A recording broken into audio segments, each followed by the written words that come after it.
lidh ngërçim politik. Edhe kryetari i Lidhjes Demokratike të Kosovës Lumir Abdexhiku e ka refuzuar ftesën e ushtruesës së detyrës së presidentës Albulena Haxhiut. Nga LDK-ja kanë thënë për Kanal 10 se nuk marrin pjesë në takim, pasi e konsiderojnë se Haxhiu është vetëm një deputete e Kuvendit të Kosovës. Porse ata janë shprehur të hapur të takohen me kryeministrin në detyrë Albin Kurti.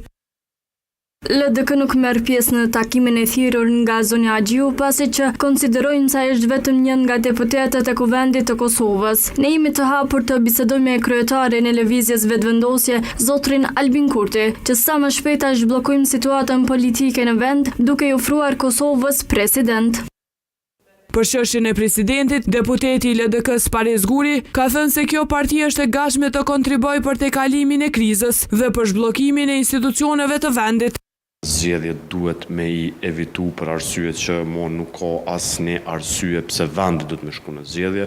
Për këtë edhe Lidhja Demokratike e Kosovës ka dalë me ofertën që vendi ne do të vetë ofrohemi që Kosovës t'i sjellim president me arsyetimin që të dalim prej kësaj krize në të cilën jemi futur.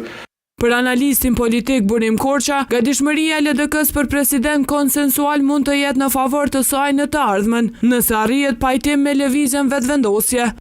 Në qoftë se LDK-ja arrin që pa marrë parasysh a do të jetë apo nuk do të jetë në pushtet, që të krijojë mundësinë e krijimit të institucioneve duke përfshirë edhe presidentin, mendoj që do të forcohet në të ardhmen. Ndërkaq, politologu Albinot Maloku e sheh ndryshe këtë hap. Sipas tij, qëndrimi i LDK-s ka ardhur me vonesë dhe nuk ka sjellë ndonjë ndryshim në situatën politike. Në gjykimin tim nuk i ka ndihmuar as pak situatës politike, por po ashtu edhe qëndrimi me dy kuptime është jashtëzakonisht jo i shëndetshëm për rendin demokratik, politik dhe institucional në Republikën e Kosovës.